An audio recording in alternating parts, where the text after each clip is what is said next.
Et on est où là en fait du coup, Irène? Ben, on est dans le jardin de David Gallienne. Donc, voilà. Donc là, on est en train de se déconnecter de Paris, dans la quiétude, la zénitude. Là, je suis dans un autre monde. Puis après, on va faire la découverte de cette cuisine.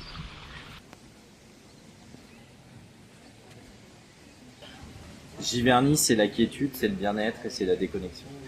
Donc c'est vraiment un lieu où on s'y sent bien, qui est à moins d'une heure de Paris. Donc c'est une petite escapade bucolique qui permet de se retrouver avec soi-même et de venir passer un moment hors du temps où on va oublier tout le reste et ne faire que profiter.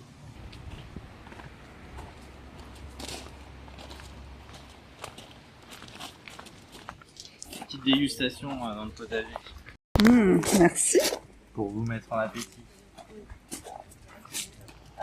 Je devine ce que c'est. Ouais, je pense que ça va être facile à deviner. Pour vous. Alors, elle a pas forcément d'odeur, mais au goût, vous pouvez pas vous je peux tromper. manger Ouais. Ah oui, il faut la manger. Si je vous dis bord de mer, Faut m'aider. c'est la plante aux huîtres.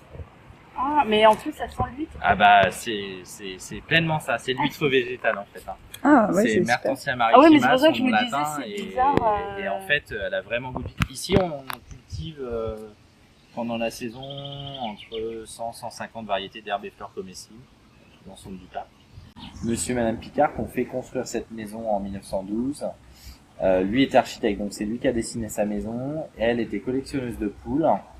Et donc ça a inspiré Eric qui est un grand passionné d'oiseaux et principalement d'oiseaux migrateurs. Son premier établissement s'appelle la Mare aux oiseaux. Donc a surnommé ce deuxième établissement Jardin des Poules. D'accord. Voilà. On a racheté une deuxième maison au plumard pour faire sans faire de mauvais jeu de mots, plumard comme un plumard mais ART pour faire référence à l'art et aux arts culinaires, la peinture, la musique, etc. Parce que je suis aussi musicien. C'est quoi comme Du piano. Vous avez en fait une âme d'artiste. Parce que bon, la cuisine aussi, il y a le côté, faut être créatif. En fait, je suis inventif. hyper passionné par tout ce qui est artistique. Ouais.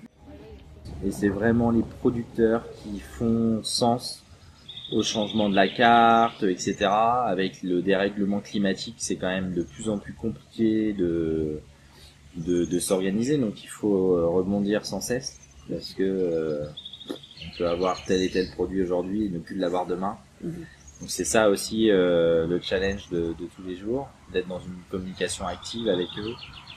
Il y a un lien très fort. C'est pour ça que tous les samedis matins, je suis sur le marché et c'est café à 8h30 tous les matins avec les producteurs pour justement discuter de qu'est-ce qu'il va y avoir pendant une semaine, 15 jours, etc.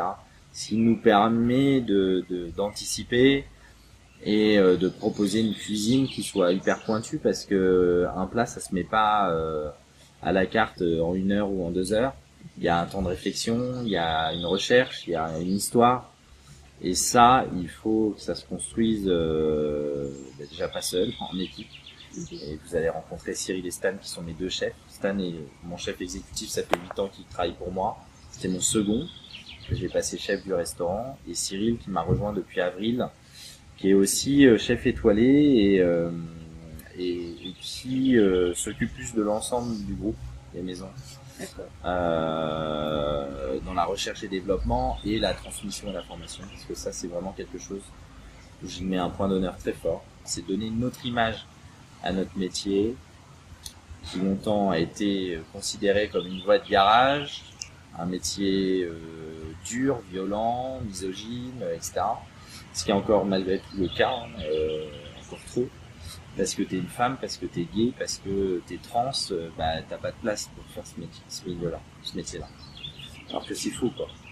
Nous, c'est très simple, on a deux styles de cuisine. Une cuisine plutôt que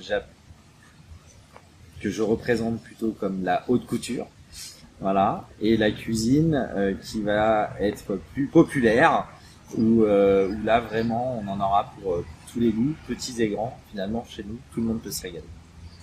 Récupérez vos serviettes avant le déjeuner, avant de passer à table. Je te laisse les prendre. C'est génial.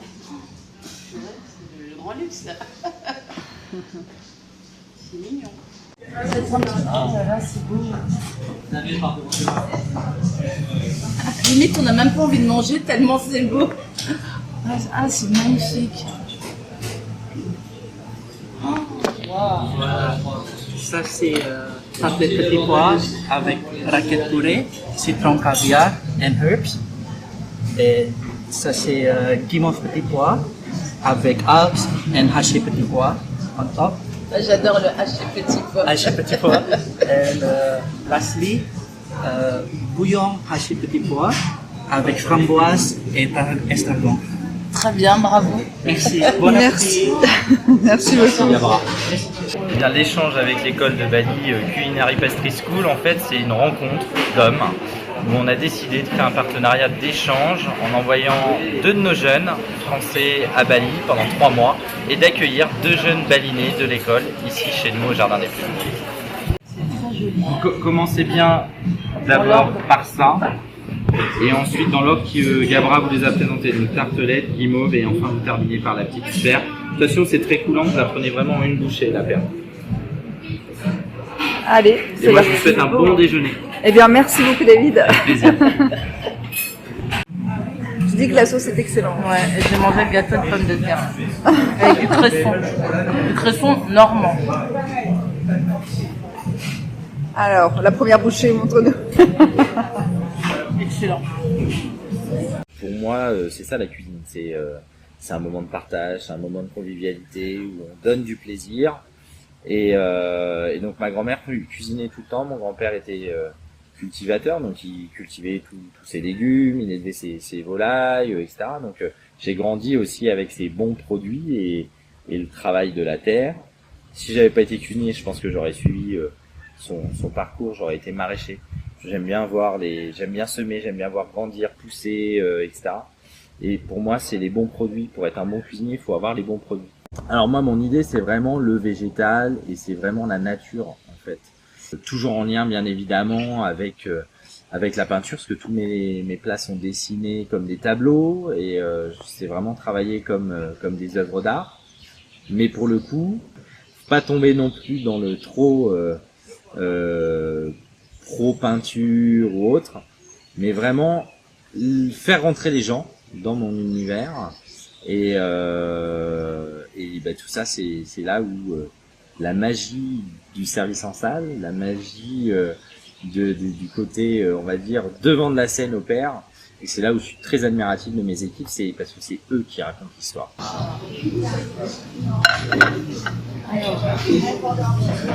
On est sur du maquereau. D'accord. Maquereau glacé, concombre. Donc il y a un premier concombre qui est cuit au barbecue, un peu noirci au barbecue. On a du concombre cru, en gel aussi, en condiment. On a de la cerise, on a travaillé aussi sur la cerise, donc vous avez une cerise fermentée. Okay. Côté concombre cru pour rappeler vraiment le condiment dessus. D'accord. Et après on est sur une feuille de shiso en tempura, okay, avec concombre, cerise crue, gel fumé, gel de concombre et gel vinaigré. Et la recherche là.